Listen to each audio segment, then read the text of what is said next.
Voilà, alors maintenant qu'on a notre environnement de base qui est setupé, donc on a fait notre clone sur notre machine locale, on va regarder ce qu'on a à disposition. Donc si vous lisez les instructions, vous aurez tous les détails, mais ce que vous avez reçu dans le repos, c'est en fait 3 projets différents. Il y a un premier projet qui s'appelle Lab01 app-code qui contient le code de votre application. C'est une application extrêmement simple. Pour le moment, il y a juste une classe avec quelques méthodes. Elle ne fait rien de très intéressant. Le but, c'est vraiment d'expérimenter avec les mécanismes. Et donc, ce projet ici, c'est un projet Maven qui contient le code de l'application. Il y a un deuxième projet qui s'appelle Lab01 app-test. Ça, c'est un projet qui contient des tests automatisés, des tests unitaires. Donc, ce qu'on va faire grâce à ce projet, c'est valider le bon fonctionnement de notre application. Et ce qu'on va utiliser comme processus de développement, et on va utiliser ça dans plusieurs laboratoires, au début du projet, on vous fournit les classes de tests automatisés. Vous allez lire le code de ces tests, vous allez lire le nom des méthodes, et c'est ce qui va finalement définir le cahier des charges, c'est ce qui va définir la spécification de votre projet. Donc au début, comme vous n'aurez pas encore implémenté toutes les fonctionnalités, ou comme on aura fait exprès d'introduire des bugs dans ce qu'on vous met à disposition, les tests automatisés vont échouer. Dans l'exemple d'aujourd'hui, vous avez au départ 4 tests qui vont bien fonctionner, mais un test qui va être en rouge parce qu'on a fait exprès de mettre un bug très facile à identifier pour illustrer le processus. Donc, premier projet, le code de l'application. Deuxième projet, les tests automatisés. Et puis on a ce troisième projet qui s'appelle Build ici, qui est simplement utilisé pour dire quand je vais construire mon application, j'ai 2 étapes. Une première étape où je vais construire le binaire, donc compiler et packager mon application. Et ensuite, j'ai une deuxième étape où je vais exécuter les tests automatisés pour voir si tout se passe bien ou si j'ai des problèmes, si j'ai identifié des bugs. Les 3 projets sont des projets Maven. C'est pour ça qu'on a ici ces 3 fichiers pom.xml.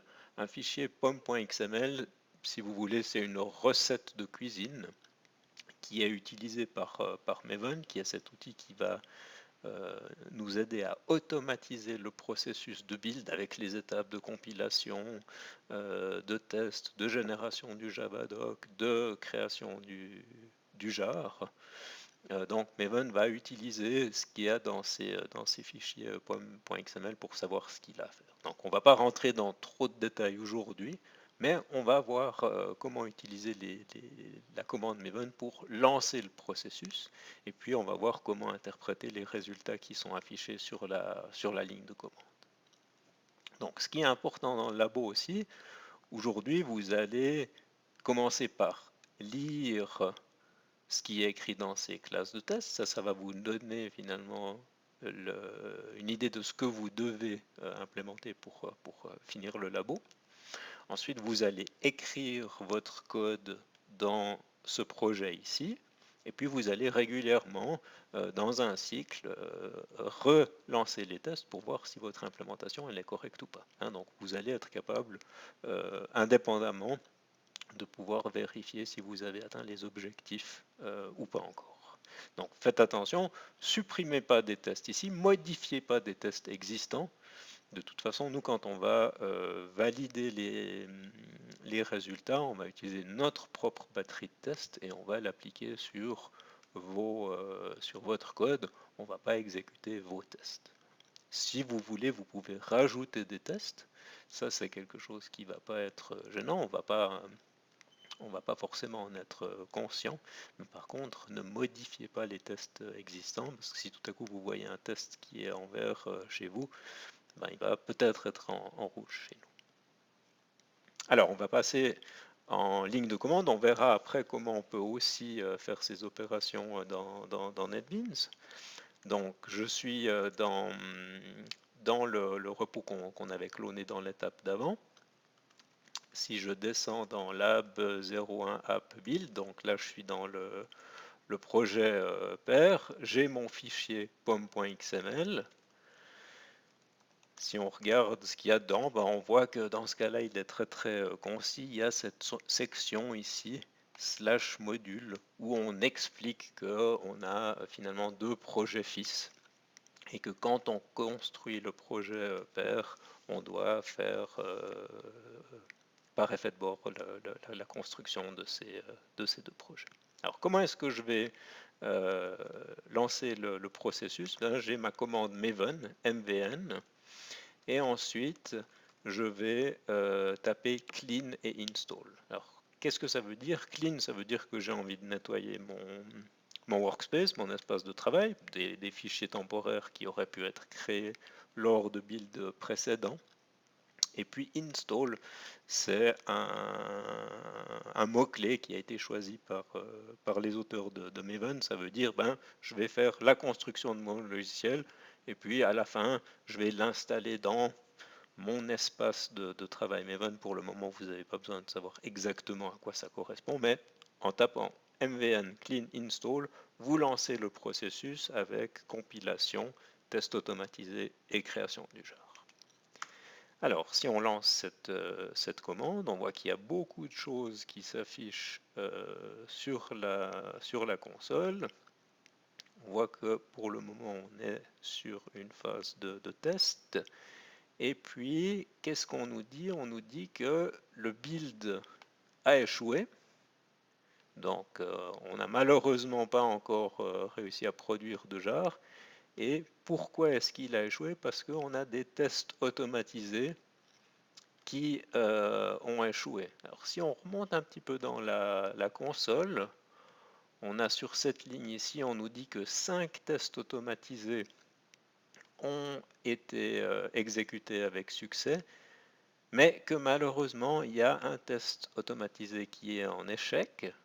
Et si on remonte encore un peu plus haut, on a ici le nom du test avec l'assertion qui n'a pas été vérifiée. On voit que j'ai une méthode, on verra ça dans le code après. There should be a method to add integers. Et on voit que dans le test automatisé, on s'attendait à avoir comme réponse 42, mais le code de notre application nous a retourné 80. Donc, le test montre que l'application ne se comporte pas correctement, qu'on a un bug quelque part. Donc on va voir après dans le code que c'est normal qu'on avait fait exprès de mettre ce bug. En fait, si je regarde, si on édite le fichier de notre application, donc je vais ouvrir dans VI le fichier application.java.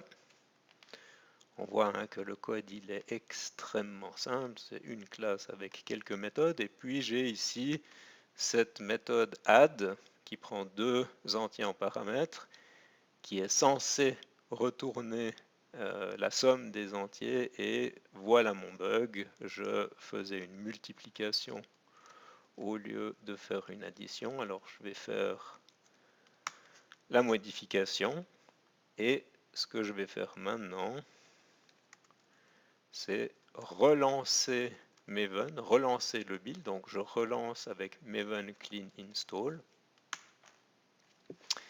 Et cette fois-ci, on devrait avoir plus de chance. Donc il est en train de faire les tests. Et cette fois, tout s'est bien passé. Tous les projets, tous les sous-projets ont pu être exécutés. Mon build se termine avec succès. Et si je regarde dans mon file system, donc je vais faire un grep, voir si j'ai déjà. on voit ici qu'on a ce fichier jar qui a été produit. Ça, c'est le fichier de notre application. Dans la prochaine vidéo, on va voir comment on peut faire la même chose dans NetBeans.